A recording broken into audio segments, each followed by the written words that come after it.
Manderfield's Home Bakery and the community mourning the loss of the founder of the current bakery, Dennis Manderfield. The Fox Valley baking legend passed away Monday at the age of 92. And those who knew him say Dennis poured his heart and soul into the career he loved and had a large impact on the community he served. Samantha Cavalli spoke with one of Manderfield's sons today to learn about the legacy his dad leaves behind. Driven, humble, and generous. That's how family members describe Dennis Manderfield.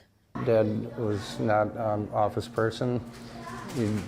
Hands in icing, sugar, flour, whatever, all day long. Dennis grew up working with his father Frank at the original Manderfield's Home Bakery before serving in the Korean War. When he returned, he married the love of his life of 67 years, Lois, and together in 1956, they opened and operated Best Bakery in Menasha for 17 years. After pursuing other careers, Dennis answered the call to bake once again, and in 1979, Manderfield's Home Bakery reopened on Calumet Street in Appleton.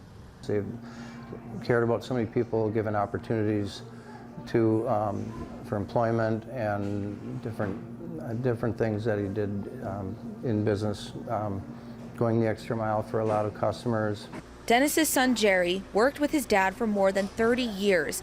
He, along with his 6 siblings, have all had a part in the family business.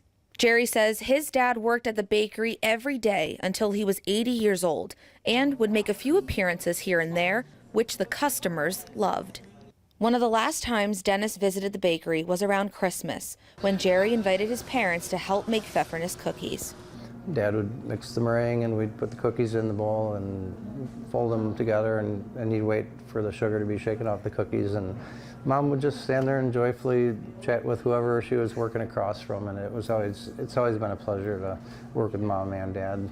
Longtime customer Robert Mangan learned about Dennis's passing during our interview. He says Dennis was a really great guy and always happy.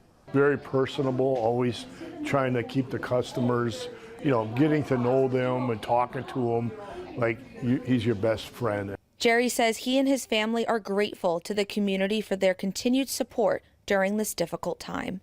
I think everybody handles grief in their own way.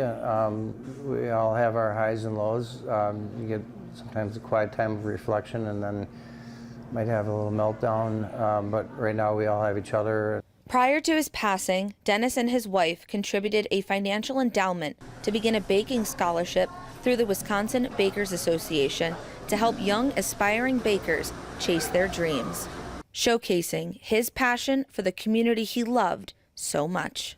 In Appleton, Samantha Cavalli, Action 2 News.